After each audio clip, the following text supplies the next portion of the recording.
Think you know which way it's going to go? You should head on over to Sports Interaction. When the puck drops, Sports Interaction has you covered.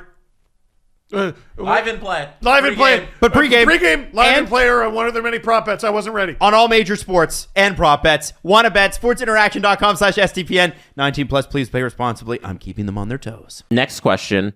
I can do this one quickly. It's the winner, right? I'm not going to look stupid for long. This one comes from Jacob_47. What's stopping Seattle from after the World Juniors to loaning Shane Wright again to their AHL team? The stint is 10 games. That's the max, or 5 games. Which 5 or 10 games? I forget. Whatever the stint he's going down for, that's the max amount of the loan, and he has to come back for the Montreal game, and then go to World Juniors or get scratched for the Montreal game. There's a max amount to the loan. If we didn't explain that properly last. And there's also certain criteria that need to be met. Like, I don't know. Yeah, I saw Shane Wright. He scored his first goal in his first game in the AHL. Looked dominant. I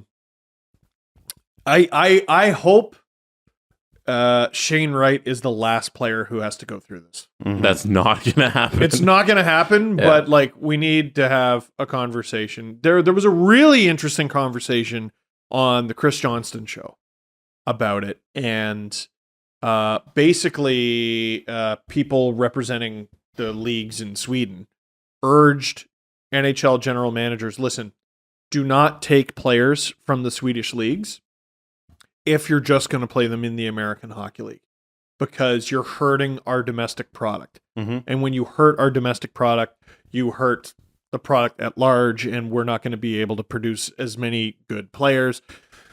This is the argument that I assume the Canadian Hockey League would make, is you're hurting the domestic product. My question would be, how many guys are we talking about? Probably 2 to 3 a year. And like, there's the domestic leagues in Sweden, and then there's the Canadian Hockey League, which has 60 teams spread across a country of 37 million people. I just don't think it would have the same dent. No. I get the Swedish argument far more than I get the CHL argument. You're telling me that we're not going to be able to develop the same players if Shane Wright isn't playing in the OHL? We have more leagues. We have more players. We have more teams. It's a bigger country. It's different. I get it. Yeah. And the loan max is 5 games or 14 days. And you can only qualify for a loan if you have been scratched for 5 consecutive games at the NHL level. So those are the rules there. There's a path where Seattle look like geniuses at the end of all this. And their trade deadline acquisition is their own player. I keep waiting for that to happen. I think we're all in agreement that one day Shane Wright's going to be a very good player. It's just the path that getting for him to get there has been, I don't think, the best for his development. He feels like accelerated Jack Eichel. Yeah. Like, we're making this kid bitter early, and he's just going to play with that chip on his shoulder the rest of his career. This one's a little bit of trivia for the two of you, the hockey hero, since we are talking about the Kraken. Do you remember the first player taken for the Kraken and the Golden Knights since their most recent expansion teams?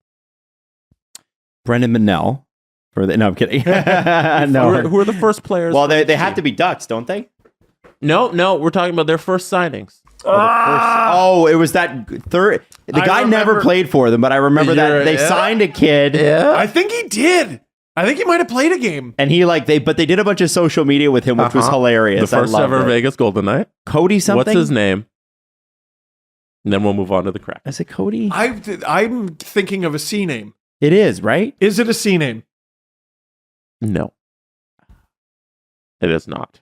And he first or last? No. He was like a third round type talent. He wasn't even a draft. I know, that's what I mean. Like, so they just signed him, right? Who is he? What's his name? You got a couple more seconds. Giving you Seattle. 20, I have no idea. 20 seconds.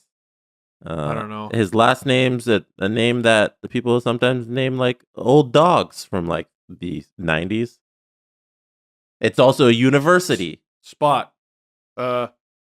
Rover. It's a university. Chance. Shadow. Blue color. Milo. Otis. Blue color. Syracuse. They're good at basketball. Really good at basketball. That's orange. Really good basketball. Blue team. North Carolina. They're the rivals. Tar Heels. They're the North Carolina rivals. Is it Kentucky? There you go. Duke. Oh, Duke. That's his last name.